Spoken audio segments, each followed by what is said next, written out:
నీ భార్యల్ని వాడెవడో చెరుపుతుంటే దేవుడు ఆ ఇన్సిడెంట్లో ఎలాంటి జోక్యం చేసుకోకుండా సైలెంట్గా కూర్చుంటాడు అనేది మాత్రమే సమూయేలు చెప్పాలనుకున్న విషయం. అనుమతిస్తానంటే ఈయన దగ్గరుండేవి తొయ్యుడు, అప్షాలోం రా రా దగ్గరుండేవి తోసి దావీదు భార్యల దగ్గరికి ఏమో తీసుకోబెట్టి ఈయన గుడారానికి మేకులు తెగొట్టి దారాలు కట్టేవి చేయించడు ఆయన. అప్పటిదాకా దావీదు జీవితంలో ఏ కీడు జరుగుతున్నా దేవుడు జోక్యం చేసుకునేవాడు. అప్పటిదాకా సౌలు లాంటోడు చంపుతుంటే దేవుడు జోక్యం చేసుకునేవాడు.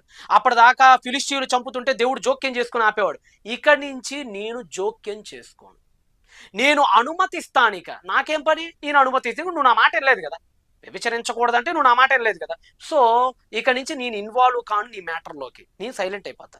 నేను సైలెంట్ అయిపోవటాన్ని బట్టి వాడు వచ్చి నీ భార్యలతో ఇలా చేస్తాడు అని మెకిమ్ అనే ఆ వర్డ్ ఉపయోగించడం మూలన సమూయేలు అక్కడ దేవుడి రోల్ కేవలం పర్మిసివే తప్ప కాజేటివ్ కాదు అని నొక్కి బజాయించి మరీ చెప్తున్నాడు. చెప్పారు కదా, దీనికి చాలా మంది చాలా ఎక్స్ప్లెనేషన్స్ ఇచ్చారు. నేను గ్రామటికల్గా వెళ్తున్నాను, నా వ్యూలో నేను గ్రామటికల్గా వెళ్ళి తెగొట్టే ప్రయత్నం చేస్తున్నాను అంతే. ఇంకా మనోడు ఏమన్నాడంటే, అంటే తెలియదు కదండి పాపం, గ్లామర్ మీద పెట్టిన శ్రద్ధ గ్రామర్ మీద పెట్టుంటే మా అన్నయ్య చాలా బాగుండేదండి పాపం. ఇంకేమన్నాడు చూడండి. తన పొరుగు వాని భార్యతో వ్యభిచరించిన వానికి ఆ వ్యభిచారిణికి మరణశిక్ష విధింపవలెను. అయితే వ్యభిచారిస్తారో పొరుగు వాని భార్యతో వాళ్ళకి మరణశిక్ష విధించాలని బైబిల్లో ఉంది కదా, అది లేవనెత్తాడు.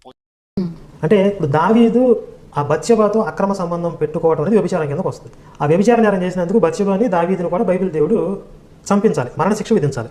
అలాగే లేవీకాండం 24వ అధ్యాయం 17వ వచనంలో ఎవడైనను ఒకనిని ప్రాణహత్య చేసిన ఎడల వానికి మరణశిక్ష విధింపవలెను. ఒక హత్య చేస్తే కూడా వాడికి మరణశిక్ష వేయాలి. దావీదు చంపిన వ్యక్తి నేరస్తుడు కాదు, అతనికి నమ్మకమైన విశ్వాసపాత్రుడు, నమ్మిన బంటు. అంటే అది వన్ సైడెడ్గా పూర్తిగా దావీదు క్రైమ్. కాబట్టి ఇప్పుడు దావీదికి ఎన్నిసార్లు మరణశిక్ష విధించాలి? 2 సార్లు వేయాలి, మినిమం 2 సార్లు చంపేయాలి దావీదిని. బాలకృష్ణ చెప్పినట్లుగా నాకు కోపం వస్తే శవాన్ని బయటికి తీసి మళ్ళీ చంపేస్తా అంటాడు కదా. అలాగే బైబిల్ దేవుడికి కూడా అంత కోపం ఉంటే, అంత రోషం ఉంటే దావీదిని ఒకసారి చంపి శవాన్ని పాతేసి మళ్ళీ బయటికి తీసి మళ్ళీ చంపించాలి.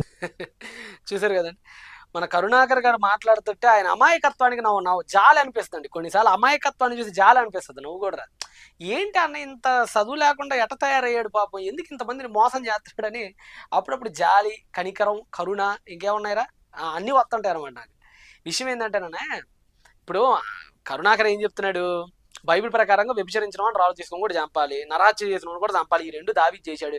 ఈ కబుర్లన్నీ కాకుండా దావీదు రోడ్డు మీదకి తీసుకొని వచ్చి రాళ్ళు తీసుకొని చంపి పడేస్తే అయిపోతుంది కదా. ఇదంతా ఎందుకు? మరి ధర్మశాస్త్రంలో ఏమని చెప్పారు? వ్యభిచరించిన వాడు రాళ్ళు తీసుకొని కూడా చంపాలి, ప్రాణహత్య చేసిన వాడు రాళ్ళు తీసుకొని కూడా చంపాలని ఉంది కదా. ఈ సోదంతా లేకుండా డైరెక్ట్ రాళ్ళు తీసుకొని రోడ్డు మీద దావీదు తీసుకొని కూడా చంపేయాలి కదా.